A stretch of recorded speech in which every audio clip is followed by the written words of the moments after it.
Hello বন্ধুরা, আমি সুস্মিতা। নতুন আরও একটা দিন তোমাদের সাথে শুরু করলাম। আমার ব্লগে সবাইকে স্বাগত জানাই। তোমরা কে কোথা থেকে দেখছো এবং কেমন আছো অবশ্যই কিন্তু কমেন্ট করে জানাবে। রোজ সকালবেলা উঠে যেমন এই কাজটা হচ্ছে আমার সকালবেলার প্রথম কাজ সব থেকে বলতে পারেন। মানে সকালবেলা ঘুম থেকে উঠে দাঁত টাত মেজে এটা হচ্ছে সব থেকে প্রথম কাজ। কারণ এই বাইরেটা যখন মুছি না, ওই জলটা না গেলে না খুব মুছতে অসুবিধা হয়। সেই কারণের জন্য ওটা আগে করে রাখি। তো আজকে ভেবেছি সকালবেলা ব্রেকফাস্টে বানাবো হচ্ছে একটু ম্যাগি। সেই কারণের জন্য আগে থেকেই ম্যাগিটা একটু ঠান্ডা জলে ভিজিয়ে রাখছি। হয় না কিছু কিছু কিছু খাবার প্রচণ্ড ইচ্ছা করে বা এরকম একটা ব্যাপার। তো আজকে 2-3 দিন ধরেই খুব ইচ্ছা করছে যে একটু ম্যাগি বানিয়ে খাবো। তো সেই কারণের জন্য ম্যাগিটা একটু সকাল সকাল ভিজিয়ে রাখছি। দুদিন তো সরস্বতী পুজো না দেখলেও, সরস্বতী পুজো কোথাও ঘুরতে না গেলেও ওই আর কি কানে শুনে ওরই রেস আর কি কাটাচ্ছিলাম। তো বেশ কয়েকদিন হলো সকালে মর্নিং ওয়াকটাও বন্ধ হয়ে গেছে, আবার শুরু করব। বেশ মানে গরমও পড়ে গেছে আমাদের এখানে বলতে পারেন। মর্নিং ওয়াকে গেলে একটু সকাল সকালই বেরোতে হবে। তো সকাল সকাল উঠে আজকে ওখানে জল টল দিয়ে তারপর আমি এখানে দাঁতটা মেজে নিচ্ছি। তার কারণ হচ্ছে আজকে বাড়িতে প্রচুর কাজ। সত্যি কথা বলতে এখন একটু মানে এই ভিডিওটা যেমন রেগুলার, হয়তো আগে যেমন ভাবতাম যে থাক একদিন পোস্ট করব না, আজকে একটু ব্যস্ত আছি। সত্যি কথাই ওগুলো আমাদের কাছে কিন্তু একটা অজুহাতই বলতে পারেন। সেই কারণের জন্য এখন মানে নিজের কাছে অন্য কিছুর জন্য হয়তো সত্যি সময় নেই। এই ভিডিও এডিটিং, আমার নিজের ব্যবসার কাজকর্ম এইসব নিয়েই আর কি ব্যস্ত আছি। সত্যি কথা বলতে ব্যস্ত থাকলে না মানুষ সত্যি ভীষণ ভালোও থাকে, এটাই হচ্ছে একটা ব্যাপার। যখন স্কুলে যেতাম, কলেজ যেতাম, পড়তে যেতাম তখন তো জীবনটা একরকমভাবে কাটতো, কিন্তু যখনই সেই সময়টা পার করে বাড়িতে বসে গেছি না, তখনই মনে হয় যেন ডিপ্রেশন কোথাও গিয়ে একটা আমাদেরকে মানে গ্রাস করছে। তো এই সমস্যায় আমি ভুগেওছি বেশ কয়েকটা দিন, কিন্তু এখন আর সেই জিনিসটাকে আর কন্টিনিউ করতে চাই না। সেই কারণের জন্য একা থাকলেও বাড়িতে যতটা টুকটাক কাজের মধ্যে দিয়ে নিজেকে ব্যস্ত রাখা যায় সেটাই আর কি চেষ্টা করি। তো কালকে রাতে যে বাসনপত্রগুলো ছিল সেগুলোকে ঠিকঠাক জায়গায় একটু গুছিয়ে রেখে দিলাম। আর এই বাসন রাখার ঝুড়িটা আবারও একটু মানে নোংরা পড়েছে, তো সেটাকেই আর কি মেজে নিচ্ছি। আবার মনে হয় যত পরিষ্কার করি ততই বেশি হয়তো নোংরা হয়, এরকম আর কি একটা ব্যাপার। তো যাই হোক, সেটা আর বললে কি হবে, নোংরা হলে তো পরিষ্কার করতেই হয়। যেহেতু এর মধ্যে বাসন টাসনগুলো রাখা হয় আর প্রচণ্ড ধুলো, সবথেকে বড় জিনিস হচ্ছে এটা। রান্নাঘরের জানালাটা যদি মানে একটু টাইম তো খুলে রাখতেই হয়, সারাদিনটা তো খোলা রাখাই থাকে। সন্ধ্যের পর হয়তো বন্ধ হয়ে যায়, মানে দুপুরবেলায় আমি 3টে নাগাদ বন্ধ করে দিই, কিন্তু তবুও আর কি। তো এই ঝুড়ির যে নিচের দিকের পোর্শনটা ছিল সেটা আমার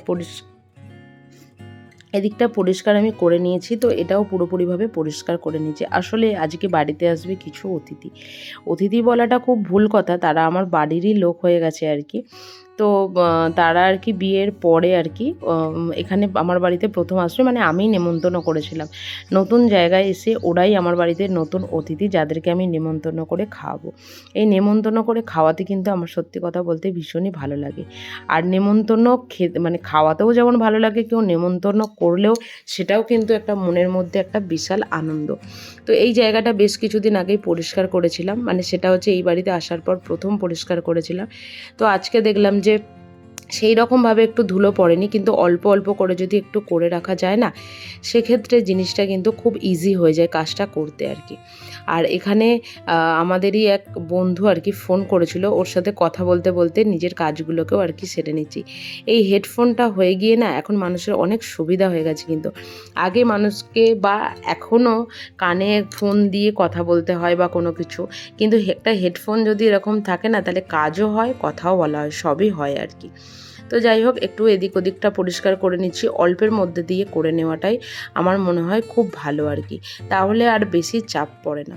সকালবেলা উঠে সত্যি কথা বলতে প্রচুর কাজ থাকে বাড়িতে, প্রচুর কাজ মানে প্রচুর কাজ। সকালবেলা 6:30টায় উঠে যে কিভাবে দেখতে দেখতে 10টা বেজে যায় সত্যি কথা বুঝে উঠতে পারি না। মানে বিছানা ছাড়ি হয়তো 6:30টায়, ঘুমটা আরও সকালেই আর কি ভেঙে যায়। তো এখানে আমি ঘর দুয়ার ঝাঁট দিয়ে এখানে ঘর টোয়ারগুলো খুব ভালোভাবে এখানে মোছামুছি করে নিচ্ছি। তো এরপর ব্রেকফাস্ট বানানোর পালা। এখানে ব্রেকফাস্টের জন্য বড়মশাইকে বলেছিলাম যে একটু গাজর, ক্যাপসিকাম, বিনস, পেঁয়াজ সমস্ত কিছু কেটে দিতে। ও এখানে রসুন, বিনস আর গাজর পেঁয়াজগুলো কেটে দিয়েছে, যেহেতু ক্যাপসিকামটা ও খুব একটা খেতে ভালোবাসে না, সেই কারণের জন্য বলে যদি ক্যাপসিকাম না দিই, আমি বললাম ঠিক আছে না দিলেও চলবে। তো এদিকে আমি ম্যাগিটা রেডি করে নিচ্ছি। তো চলো ব্রেকফাস্ট করে আজকে আবার কিছু কাজ আছে। ওই যে কথাতে আছে না যে মানে সেই ঠেলায় না পড়লে বিড়াল গাছে ওঠে না, এরকম আর কি একটা ব্যাপার আমারও হয়েছে। সেই রোজ ধীর গতিতে এই হাড়গুলো বানাতে থাকি, কিন্তু যখন তাড়া পড়ে না তখন ওই আর কি একদিনে বসে তখন নাওয়া খাওয়া সমস্ত কিছু বন্ধ করে দিয়ে এই কাজগুলোকে করতে হবে। ওই যে ওই দিকে দেখছেন একই মডেলের অনেকগুলো হাড় পড়ে আছে, হ্যাঁ প্রায় 9টা মতন হাড় আর কি আমি এখানে রেডি করে নিচ্ছি। তার কারণ হচ্ছে এগুলোকে বাড়িতে পাঠাতে হবে। এই বাড়িতে যে জিনিসগুলো রাখা ছিল আর কি সেগুলো পুরোপুরিভাবেই শেষ হয়ে গেছে।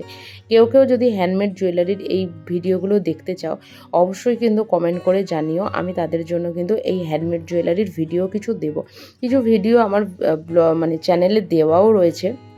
তো এই হারগুলো জানেন তো অনেক রকম কালারের হয়, যেমন ব্ল্যাক বানাচ্ছি, এর একটা রেডও আছে, অরেঞ্জও আছে, ব্লু আছে, কচি কলা পাতা আছে, পুরো গ্রিন আছে, রানি আছে, প্রচুর রকমের কালার আছে। কেউ চাইলে হয়তো এটাকে মিক্স করেও বানিয়ে দেওয়া যায়, মানে রেড ব্ল্যাক, রেড হোয়াইট এরকম আর কি বলছি। তো এখানে এইগুলোকে কর্মগুলোকে করতেও কিন্তু আমার ভীষণ ভালো লাগে। তো আজকে যে কারণের জন্য এত তাড়াহুড়োর মাঝখানে ব্রেকফাস্টের পরে আর এসে রান্নাঘরটাকে পরিষ্কার করা হয়নি। তো ওই যে বললাম বাড়িতে আসবে অনেক অতিথি, তো অনেক অতিথি না মানে 2-1 আর কি।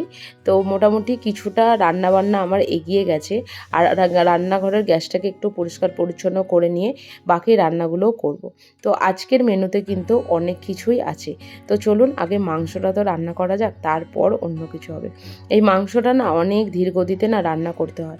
আমি দেখেছি যে ছিবড়ে পিসগুলো অনেকেই রান্না করে যে একটু হালকা শক্ত থাকে, আবার কেউ রান্না করে একদম গলে যায়। আমার ওই গলে যাওয়া ছিবড়ে পিসগুলো না খেতে ভীষণ ভালো লাগে।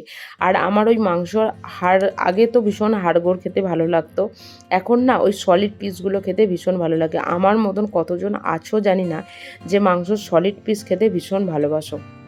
তো এদিকে আলুগুলোকে আমি নুন দিয়ে ভেজে নিচ্ছি, আর ওদিকে আলু ভাজা হয়ে গেছে। এরপর কড়ার মধ্যে দিয়ে দেবো শুকনো লঙ্কা, গোটা জিরে, গোটা গরম মশলা ফোড়ন দিয়ে আমি এখানে পেঁয়াজগুলো ভেজে নেবো। আর ওদিকে আমার ভাতও হয়ে গেছে, আর লাস্টে রয়েছে হচ্ছে আলু ভাজাটা শুধু বাকি রয়েছে। আর বাসন্তী পোলাও করব একটু। তো সেই বাসন্তী পোলাও প্রথমে ভেবেছিলাম যে একটু খাসির মাংস রান্না করব, কিন্তু যারা আসছে তাদের মধ্যে একজন খাসির মাংসটা খায় না। তো যাই হোক আগে থেকে তারাই আর কি বলে দিয়েছিল যে এরকম খাসির মাংসটা আমরা খাই না বা কিছু।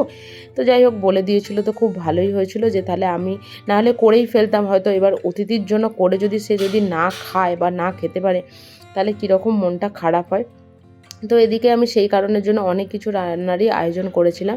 এদিকে চিকেনটাকে বেশ কিছুক্ষণ আগে ম্যারিনেট করে রেখেছিলাম। যখন দেখি যে আমি 3-4-5 জনের জন্য চিকেন রান্না করি, তখন না আমি চিকেনটাকে আগে থেকে ম্যারিনেট করে রেখে দিই। তাতে কি হয়, সময়টাও হয়তো রান্না করতে একটু কম লাগে, আর মশলাটাও চিকেনটার মধ্যে খুব ভালোভাবে ঢোকে। তো এইদিকে দেখুন আমার লাল লাল ঝাল একদম চিকেন পুরোপুরিভাবে রেডি হয়ে গেছে। বাড়িতে ধনেপাতা ছিল না, তাই কাসৌরি মেথি দিয়েই কাজ চালালাম আর কি। আর এদিকে মাংস রেডি পুরোপুরিভাবে, আর ওদিকে আমার বাসন্তী পোলাওটা বলতে পারেন পুরোপুরিভাবে রেডি হয়ে গেছে। একটু নাড়াচাড়া করে হালকা করে ওপর থেকে দিয়ে দেবো হচ্ছে একটু চিনির গুঁড়ো, আর তারপর দিয়ে দেবো হচ্ছে আগে থেকে ঘিয়ে ভেজে রেখেছিলাম হচ্ছে কাজু বাদাম আর কিশমিশ, সেটাকেও ওপর থেকে দিয়ে দেবো। তো চলুন তারাও এসে গেছে বাড়িতে, আর আমারও রান্নাবান্না মোটামুটি কমপ্লিট। আমার মনে হয় যে কেউ বাড়িতে আসার আগে যদি রান্নাবান্নাটা কমপ্লিট করে রাখা যায় না, তাহলে তাদের সাথে বসে বেশ খানিকটা সময় কাটানোও যায়, আর বেশ খানিকটা সময় কিন্তু কথাও বলা যায়। আমি এই পন্থাটাতেই বিশ্বাসী। কেউ বাড়িতে আসবে আর আমি সেখানে রান্নাবান্না করেই যাব, সেটা আমার একদমই ভালো লাগে না।